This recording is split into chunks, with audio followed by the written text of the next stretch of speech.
Python के अंदर अगर कोई आपसे पूछता है कि हाई ऑर्डर फंक्शंस क्या होते हैं, तो आपको ये बताना है कि अगर कोई भी फंक्शन एक आर्गुमेंट में किसी फंक्शन को एक्सेप्ट करता है या रिटर्न करता है किसी फंक्शन के लिए, तो ऐसे फंक्शन को हाई ऑर्डर फंक्शन कहा जाता है। अगर हम पाइथन की लाइब्रेरी की बात करें तो दो बहुत ही फेमस और फ्रीक्वेंटली यूज्ड और फ्रीक्वेंटली आस्क्ड फंक्शंस हैं इंटरव्यू में जो पूछे जाते हैं। एक का नाम है मैप, MAP, और एक का नाम है फिल्टर। तो मैप और फिल्टर पाइथन लाइब्रेरी में ये बहुत इंपॉर्टेंट हाई ऑर्डर फंक्शंस होते हैं। तो अगर हम पहले इन फंक्शंस को यूज करते हुए देख लेते हैं, फिर उनकी डेफिनेशन लिखें हाई ऑर्डर फंक्शन की, तो जल्दी काम हो जाएगा। ठीक है, तो देखते हैं क्या है। सपोज करिए सिचुएशन ये है कि मेरे पास एक लिस्ट है और इस लिस्ट में मेरे पास कुछ स्ट्रिंग टाइप के एलिमेंट्स हैं, लाइक विराट, रोहित,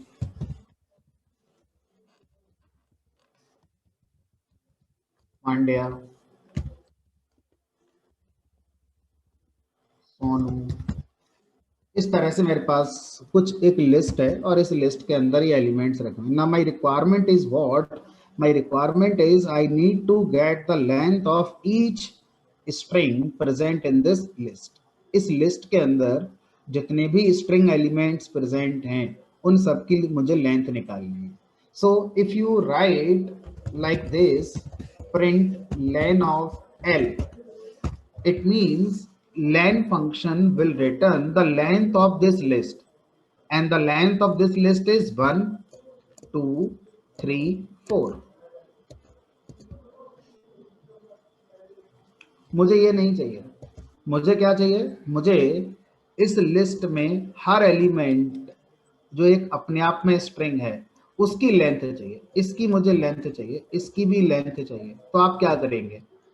एक तरीका तो है आप ये यूज करेंगे, लूप लगाएंगे फॉर आई इन एल, और ईच इटरेशन पे आपका आई वेरिएबल के अंदर ये वैल्यूज आएंगी। यानी फर्स्ट इटरेशन पे आई की वैल्यू विराट होगी, सेकंड इटरेशन पर आई की वैल्यू रोहित होगी, थर्ड इटरेशन पर आई की वैल्यू पांड्या होगी, फोर्थ इटरेशन पे आई की वैल्यू सोनू होगी।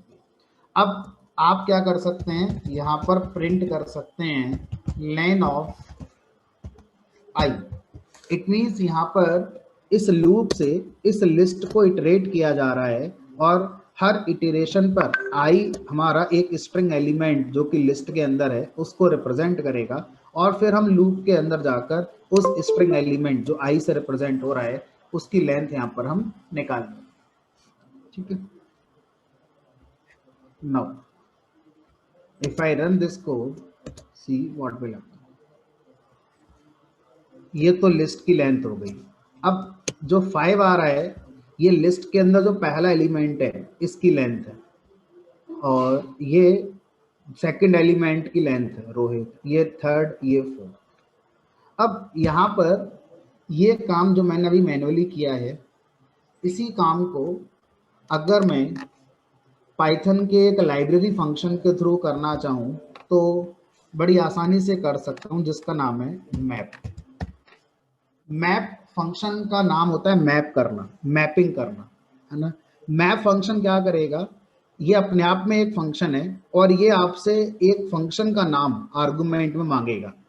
तो यहाँ पर हम मैप फंक्शन के आर्गुमेंट में लेन फंक्शन लिखेंगे, लेन।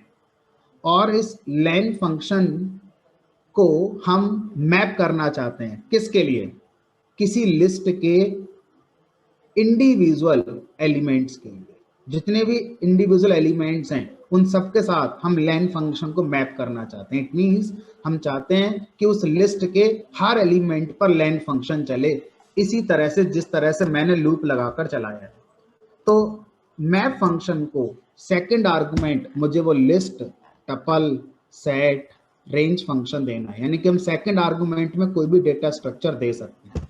अब ये मैप फंक्शन क्या करता है, ऑटोमेटिकली अपने अंदर से एक लूप क्रिएट कर देता है। हमें लूप लिखने की जरूरत नहीं है, मैप फंक्शन अपने अंदर से एक लूप क्रिएट करता है और वो लूप किसके लिए क्रिएट होगा, इस लिस्ट के लिए या इस डेटा स्ट्रक्चर के लिए जो आपने यहाँ पर लिखा हुआ है, ठीक है। और उसके बाद इस डेटा स्ट्रक्चर के एक एक एलिमेंट को जब फैच किया जा रहा होगा बाय मैप फंक्शन इटसेल्फ, हर एलिमेंट के लिए इस लेन फंक्शन पर एग्जीक्यूट कर दिया गया होगा, यानी कि लेन फंक्शन को हर एलिमेंट के लिए कॉल कर दिया गया होगा। अब अगर इंटरनली मैप फंक्शन ने लेन फंक्शन के लिए हर लिस्ट के एलिमेंट के लिए कॉल कर दिया होगा, तो हर बार जो रिजल्ट बना है वो कहाँ है, क्योंकि मैं अगर इस काम को कर रहा हूं तो मैं प्रिंट करा रहा हूं, और अगर मैप इस काम को करेगा तो क्या वो प्रिंट कराएगा, आंसर इज नो।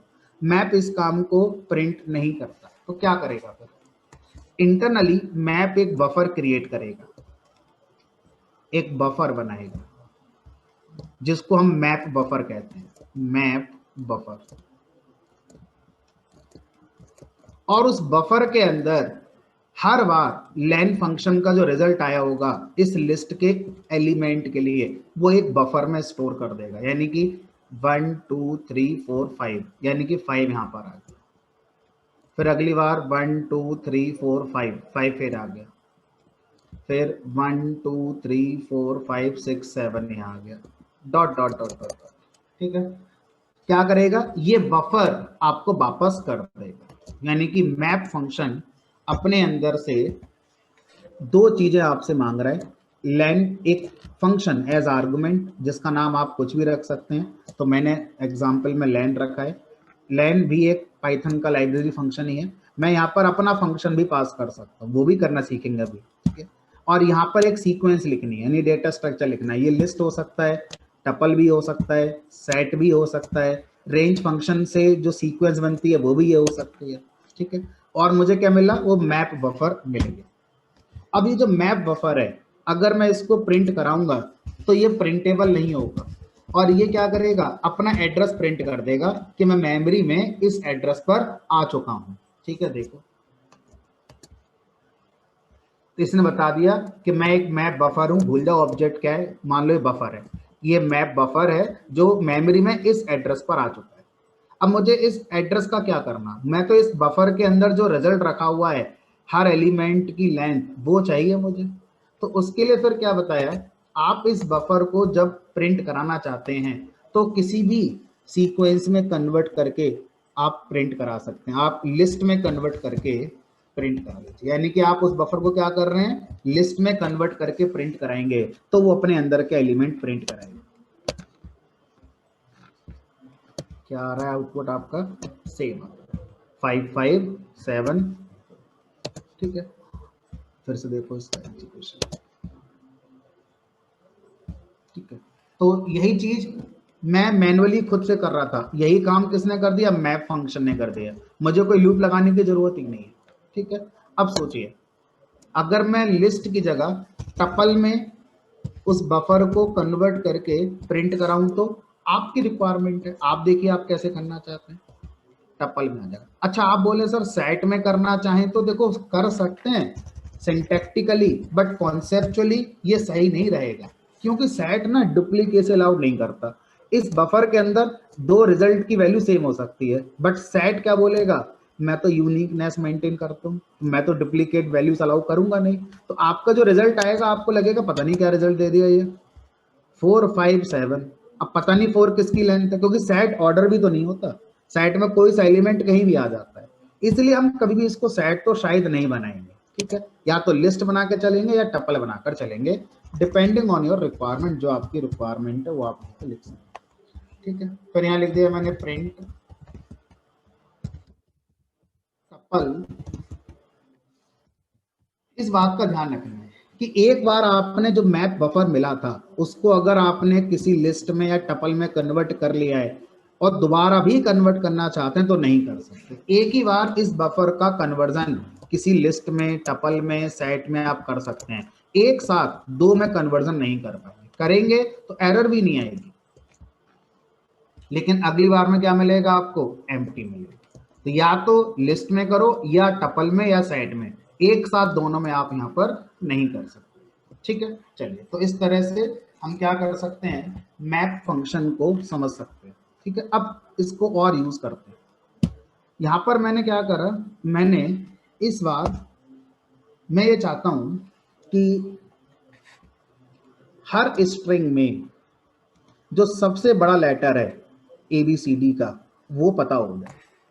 कैसे पता करेंगे? किसी भी स्ट्रिंग के अंदर कुछ करैक्टर्स हैं, मुझे ये पता करना है कि उसके अंदर सबसे बड़ा करैक्टर कौन सा है। तो अगर मैं इस काम को ऑर्डिनरी वे में करता हूं तो I will write here print max function and here I will write my string. Suppose if I write here Virat, so this max function will give you the maximum character present in this string according to dictionary order. So you will see, I think small b, सबसे last में ABCD में V आएगा। ठीक है, अब मैं चाहता हूं ये चीज इस पर भी लगे, यही फंक्शन इस पे भी लगे, इसकी मैपिंग इस पे भी हो जाए, यही मैपिंग इसके साथ हो जाए, लेकिन हर बार ये बदलता रहे। तो मैप फंक्शन क्या कह रहा है, मेरा काम ही यही है, मुझे बनाई इसलिए गया है। Map as a first argument we will write name of that function that we need to execute on each element of the argumented sequence that is L। तो ये वो फंक्शन है जो हम इस लिस्ट के हर एलिमेंट पर एग्जीक्यूट करना चाहेंगे, और हम जानते हैं इससे हर बार जो रिजल्ट बना होगा, यानी कि यहाँ से B आया होगा, यहाँ से भी कुछ ना कुछ आया होगा, यहाँ से भी कुछ ना कुछ आया होगा, वो रिजल्ट एक बफर में गया होगा। उस बफर को फिर मैं लिस्ट में कन्वर्ट करके या टपल में कन्वर्ट करके प्रिंट कराऊंगा। तो मैंने एक ही बार में कर दिया, मैं 2 लाइन भी क्यों लिखूं। मैंने जो मैप फंक्शन से बफर वापस मिलेगा, मैप बफर, उसको इमीडिएटली लिस्ट में कन्वर्ट कर दिया। अब उस लिस्ट को मैं चाहूं तो एक वेरिएबल में स्टोर करूं, और मैंने एक काम और करा, मैंने उस लिस्ट को सीधे ही प्रिंट कर दिया। एक ही लाइन में सारा काम हो गया। तो आपको ऐसे कोड लिखने आने चाहिए। ऐसा हमेशा नहीं होगा कि एक एक एक्सप्रेशन का रिजल्ट एक वेरिएबल में रखोगे, फिर एक लाइन और लिखोगे, फिर एक लाइन और लिखोगे, नहीं। इस तरह के कोडिंग भी आपको आनी ही चाहिए, कोड की लेंथ कम होती है। पहले वाले में V आ गया, दूसरे वाले से T आ गया, अगले वाले से Y आ गया, इस वाले से U आ गया। एक लाइन में इस काम को हम कर पा रहे हैं, जिस काम को हम 3-4 लाइन में करेंगे वो काम एक लाइन से हमारा हो जाता है। अब थोड़ा सा आगे बढ़ो। मान लीजिए इस लिस्ट पर, जो अभी लिस्ट बनी हुई है, मैं ये चाहता हूं कि इसके सारे एलिमेंट अपर केस में कन्वर्ट हो जाए। इस लिस्ट के सारे एलिमेंट अपर केस में कन्वर्ट हो जाए। थोड़ा सा ट्रिकी है ना? क्यों ट्रिकी है उसको देखते हैं। क्योंकि हम कॉन्सेप्चुअली सही होंगे इस बार, लेकिन सिंटैक्टिकली गलत होंगे। Conceptually we know the name of function which is responsible for this operation, that is converting a string into upper case। तो मैंने मैप फंक्शन से बोला, मैप फंक्शन, हम आपको अपर फंक्शन का नाम बता रहे हैं। ध्यान रखना है, यहाँ पर हम फंक्शन का सिर्फ नाम बताते हैं, कॉल नहीं करते हैं, ये गलत हो जाएगा। हम सिर्फ फंक्शन का नाम बता रहे हैं, ठीक है। तो हम मैप फंक्शन से कह रहे हैं, मैप फंक्शन ये अपर फंक्शन आप कॉल कर देना। किसके लिए? इस लिस्ट के लिए नहीं, इस लिस्ट के इंडिविजुअल एलिमेंट के लिए। और हर बार कॉल करने से रिजल्ट आएगा, आप एक बफर में अपने रख लेना। उस बफर को हम लिस्ट में कन्वर्ट करके प्रिंट करा रहे हैं, ठीक है। अब देखो, कॉन्सेप्चुअली आपने सही लिखा है, सिंटैक्टिकली ये गलत है। अगर मैं इसको रन कराऊंगा तो एरर आ जाएगी, बोलेगा अपर तो है ही नहीं पाइथन के अंदर। आप बोलोगे सर ऐसा कैसे हो सकता है, आपने तो पढ़ाया था स्ट्रिंग के अंदर upper case, lower case, swap case, ये सब पढ़ाए थे। तो थोड़ा सा समझना होगा, क्या वास्तव में अपर एक फंक्शन था? नो, अपर एक मेथड था। क्या फर्क पड़ता है? फर्क पढ़ाया था, आज नहीं पढ़ाना है मुझे, आज सिर्फ सिंटैक्स में सीधे यूज करना है। अगर हम मैप के अंदर एक फंक्शन की जगह मेथड पास करते हैं, तो वो मेथड किस डेटा टाइप का है, उस डेटा टाइप का नाम लिखकर पास करते हैं। तो स्ट्रिंग के अंदर यानी str डेटा टाइप के अंदर अपर नाम का मेथड है, डॉट लगाकर लिखेंगे। अब ये सही है। तो मैक्स एक मेथड नहीं है, मैक्स एक फंक्शन का नाम है, लैन एक फंक्शन का नाम है, इसलिए इनको डायरेक्ट लिखा जा रहा है। अगर मैं मैप में एक मेथड पास करूंगा तो जिस टाइप का वो मेथड है उस टाइप का नाम डॉट अपर लिखूंगा, ठीक है। अब देखते हैं इसका रिजल्ट क्या है। अब क्या रिजल्टेंट जो लिस्ट है वो एक नई लिस्ट है मेमोरी में, या उसने एग्जिस्टिंग लिस्ट को चेंज कर दिया? नई लिस्ट है, एग्जिस्टिंग लिस्ट जैसी थी वैसी ही होगी। अगर मैं एग्जिस्टिंग लिस्ट को प्रिंट कराऊंगा यहाँ पर प्रिंट ऑफ एल, तो वो जैसी है वैसी ही होगी, उसमें कहीं कोई चेंज नहीं।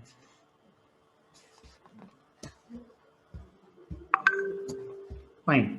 अब अभी तक मैंने मैप का जितना भी यूसेज करा है वो एक ऐसी लिस्ट पे किया है जिस लिस्ट के अंदर सारे एलिमेंट कैसे हैं, स्ट्रिंग टाइप के।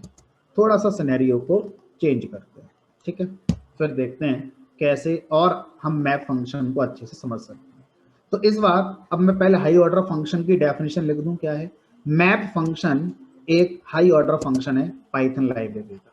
तो हाई ऑर्डर फंक्शन उन फंक्शंस को कहते हैं जिनमें हम किसी दूसरे फंक्शन को एज आर्गुमेंट पास करते हैं, या वो फंक्शन हमें जो वापस कर रहा है वो एक फंक्शन वापस करे, ऐसे फंक्शन को हाई ऑर्डर फंक्शन कहा जाता है। तो मैं डेफिनेशन लिख देता हूँ। Function is said to be high order if it accepts other function as argument or return।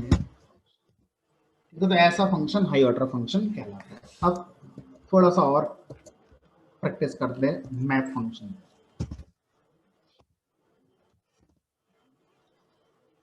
मान लीजिए इस बार मैंने अपना खुद का एक फंक्शन बनाया होगा, ठीक है, और इस फंक्शन का नाम मैंने स्क्वायर कर दिया, SQR, कोई भी नाम रख दीजिए आपका मन, जो आप नाम रखना चाहते हैं। इस स्क्वायर फंक्शन में मैंने एक आर्गुमेंट दे दिया, मान लीजिए x नाम से।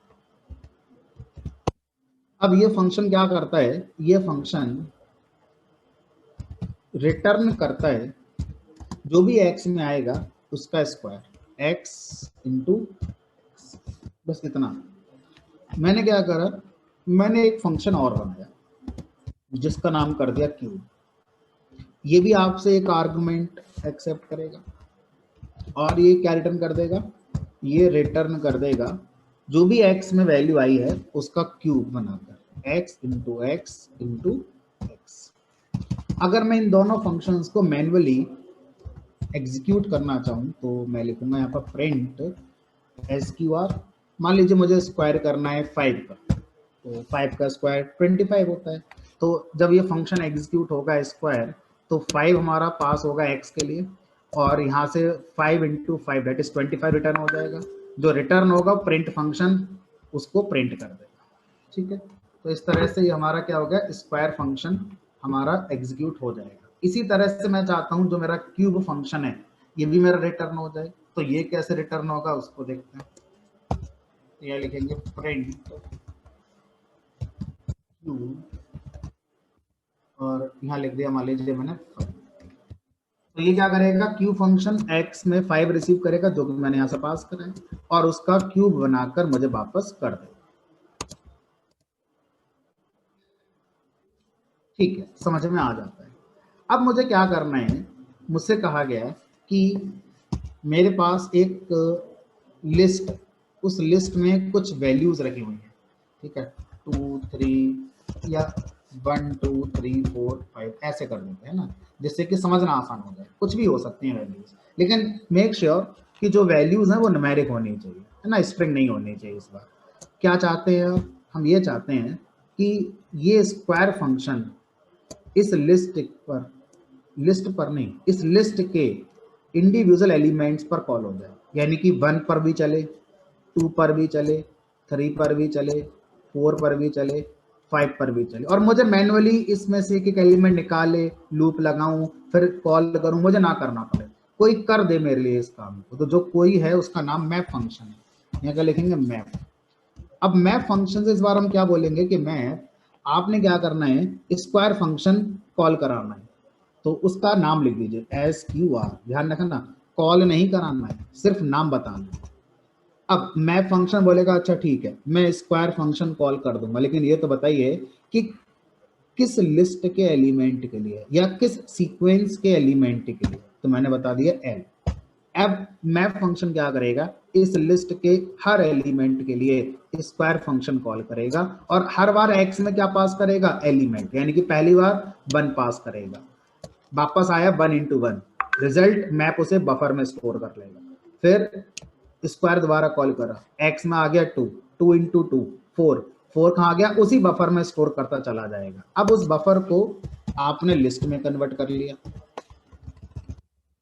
अब कन्वर्ट करके फिर आपने उसे एक वेरिएबल में रखने की बजाय सीधे सीधे प्रिंट कर दिया। तो यहां पर हम लिख देंगे print.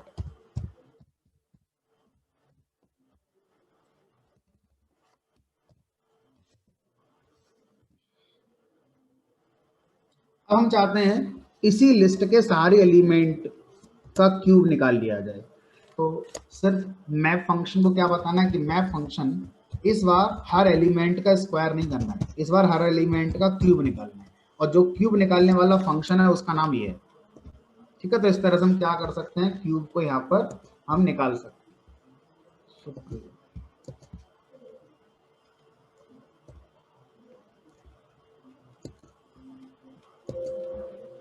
Supriya, you can record.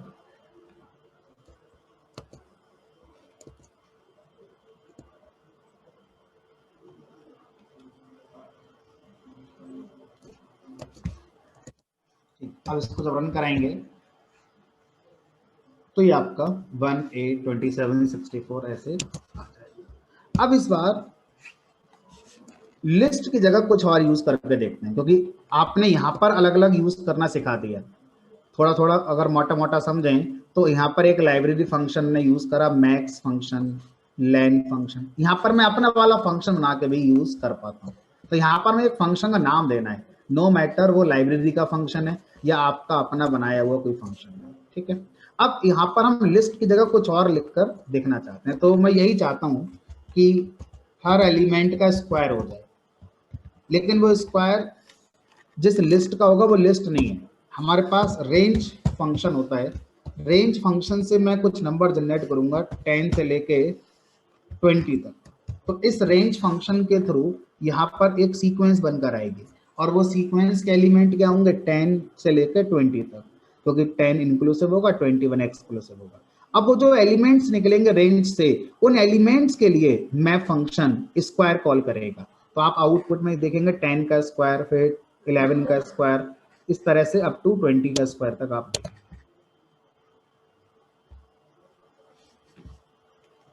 ठीक, तो मैप का अगर हम देखें तो पहला आर्गुमेंट फंक्शन, दूसरा आर्गुमेंट यहाँ पर आपका एक सीक्वेंस, वो list, tuple, set, range function, ये सब हमारा हो सकता है। आई होप ये जो मैप फंक्शन है ये आपको समझ में आ गया होगा। अब यहाँ पर हमारे पास एक और हाई ऑर्डर फंक्शन है जिसको हम यूज करना चाहेंगे, उसकी बात करते हैं।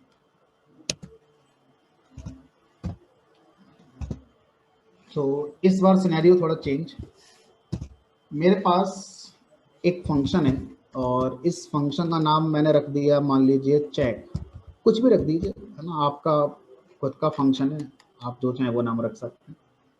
फंक्शन का नाम मैंने चेक कर दिया। ये फंक्शन एक आर्गुमेंट एक्सेप्ट करता है, और इसके अंदर जो मैं कोड लिख रहा हूँ वो ये कि जो भी आप x में आर्गुमेंट देंगे उस आर्गुमेंट को चेक करना कि वो इवन है या ऑड है।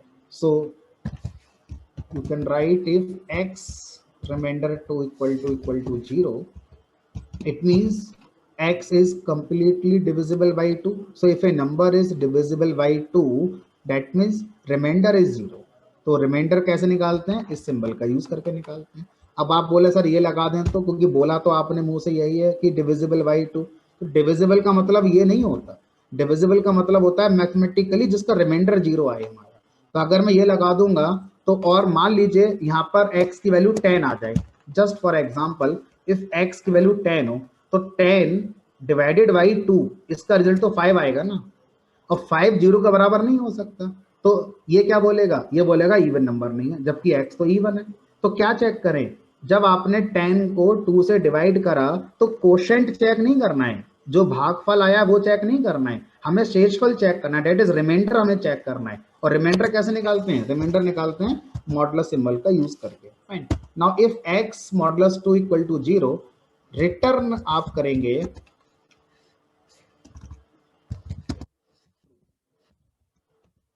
अदरवाइज आप रिटर्न करेंगे फॉल्स।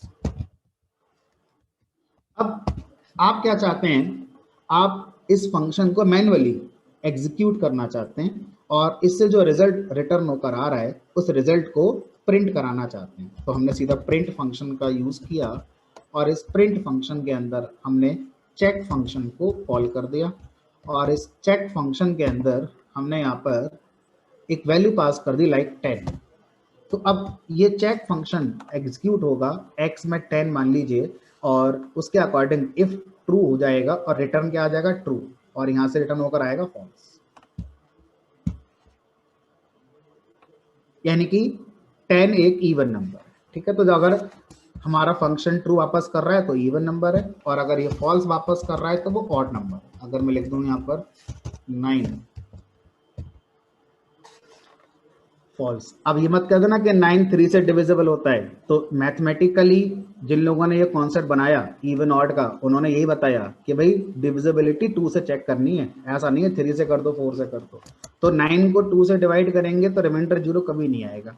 और क्वोशेंट आपको इंटीजर में रखना है, ऐसा नहीं है पॉइंट लगाकर 0 यहाँ पर नीचे ऐड कर दिया और कर दिया आंसर आ गया, नहीं, ठीक है। तो ये ऑड नंबर है, ये हमारा इवन नंबर है। Now the thing is what, मेरे पास एक लिस्ट है, उस लिस्ट में हमारे पास कुछ एलिमेंट्स हैं लाइक 1 2 3 4 5 6 7 8 9 10। अब मुझे इस लिस्ट के अंदर से उन एलिमेंट्स की एक नई लिस्ट बनानी है जो इवन एलिमेंट्स। फिर सुनिए, इस लिस्ट के अंदर से मुझे वो एलिमेंट्स को सेलेक्ट करना है, उन एलिमेंट्स को फिल्टर करना है, उन एलिमेंट्स को बाहर निकालना है जो इवन नंबर्स हैं। तो अभी तक आप चेक फंक्शन का इस्तेमाल करना जानते हैं, लेकिन आपको चेक फंक्शन को बार बार कॉल करना होगा, इसके लिए, फिर इसके लिए, फिर इसके लिए, और हर बार आप चेक करेंगे कि ट्रू आया या फॉल्स आया। अगर किसी एलिमेंट के लिए चेक फंक्शन ने ट्रू वापस किया है तो उस एलिमेंट को यहां से कॉपी करके एक नई लिस्ट में आपको क्या करना होगा, अपेंड करना होगा, ठीक है। और जिस एलिमेंट के लिए फॉल्स आया है उस एलिमेंट को कॉपी करके नई लिस्ट में अपेंड नहीं करना है। हमें 4-5 लाइन का कोड लिखना पड़ जाएगा और ये काम हो जाएगा, बड़ा आसान है। अब पाइथन की लाइब्रेरी में एक हाई ऑर्डर फंक्शन और दिया गया जो इसी काम को करने के लिए बनाया गया है, जिसका नाम भी वही है जैसा आपको चाहिए, फिल्टर, छानना, अलग करना, है ना। तो यहाँ पर क्या है, फिल्टर नाम का एक फंक्शन है। फिल्टर फंक्शन क्या कहता है कि आप मुझे वो फंक्शन बताइए जो ये बताएगा कि फिल्ट्रेशन किस बेसिस पर किया जाना है। हमने कहा चेक फंक्शन है, बना हुआ है, वो से पता है कि फिल्ट्रेशन कैसे करना है। तो आप चेक फंक्शन से पूछ लेना ये काम। चेक फंक्शन हमें एज ए आर्गुमेंट पास करते हैं। उसके बाद कॉमा लगाकर क्या लिखेंगे, कॉमा लगाकर यहाँ लिखेंगे अपनी उस लिस्ट का नाम जिसके लिए हमें फिल्ट्रेशन करना है। तो यहाँ पर हमने क्या करा, एल को लिख दिया। इसका एग्जीक्यूशन समझते हैं। फिल्टर फंक्शन जब एग्जीक्यूट होगा तो इस लिस्ट के इंडिविजुअल एलिमेंट के लिए इस फंक्शन को एग्जीक्यूट करेगा और हर वो रिजल्ट जहां पर ट्रू आया था वो किस एलिमेंट के लिए ट्रू आया था उस एलिमेंट को एक बफर में सेव करेगा। इससे पहले जो हमारा मैप फंक्शन था वो अलग तरीके से काम करता था। मैं अगर इसी प्रोग्राम में मैप फंक्शन और इसी प्रोग्राम में मैं फिल्टर फंक्शन यूज करूं, दोनों का डिफरेंस आपको समझ में आ जाएगा। मैंने यहाँ पर फिल्टर लगाया और इस फिल्टर को लिस्ट में कन्वर्ट किया और जो लिस्ट बनकर आई उस लिस्ट को प्रिंट कराया।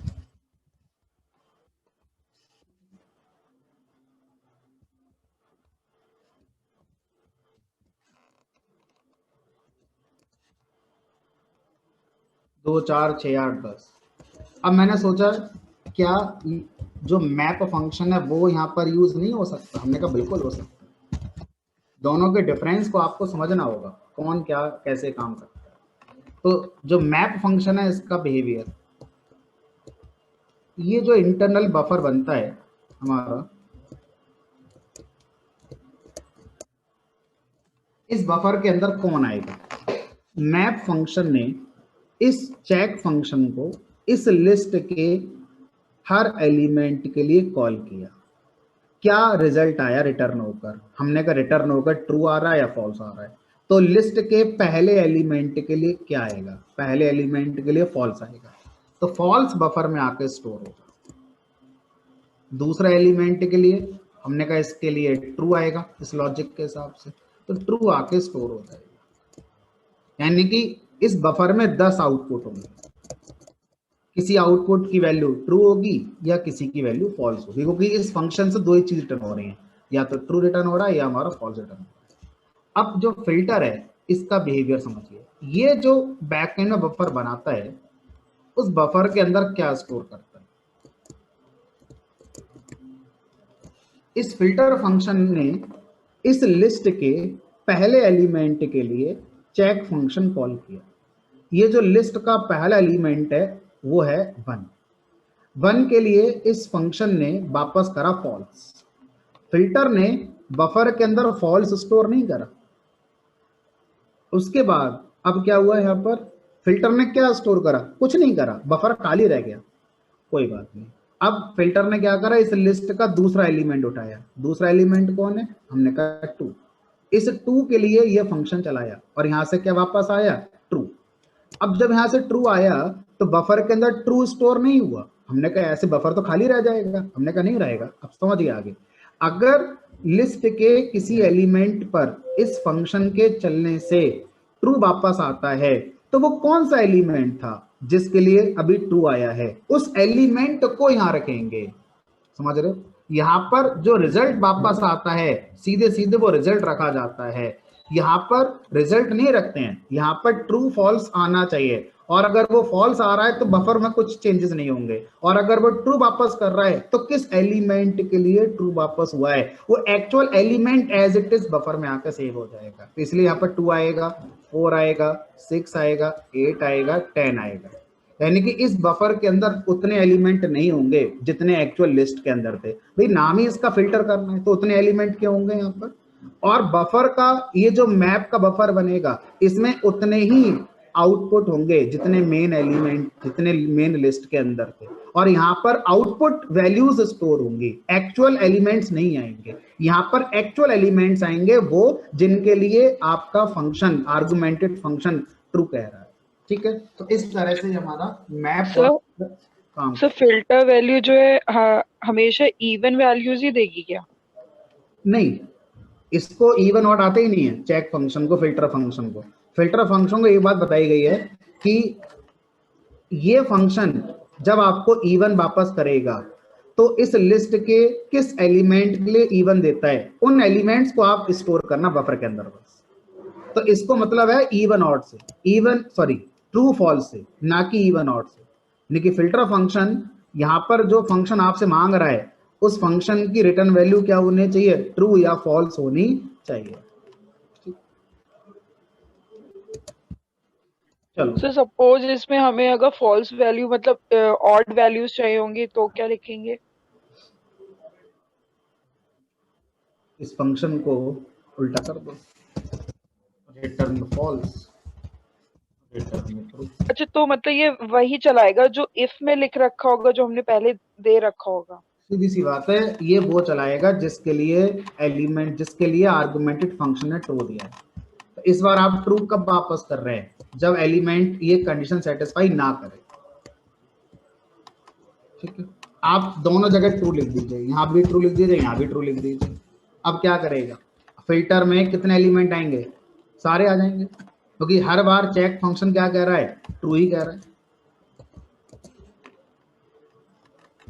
सारे हैं। तो यानी कि हमारे फिल्टर फंक्शन को पता ही नहीं इवन क्या होता है, ऑड क्या होता है। इसको मतलब है कि इस फंक्शन ने ट्रू कब दिया था, फॉल्स कब दिया था। अगर ट्रू दिया था तो किस एलिमेंट के लिए दिया था, वो एलिमेंट को ये फिल्टर अपने अंदर स्टोर करेगा। ठीक है, अब आपका लॉजिक डिसाइड करवाएगा कि क्या फिल्टर करना चाहते हो, किस तरह से फिल्टर करना चाहते हो। Return true, return false.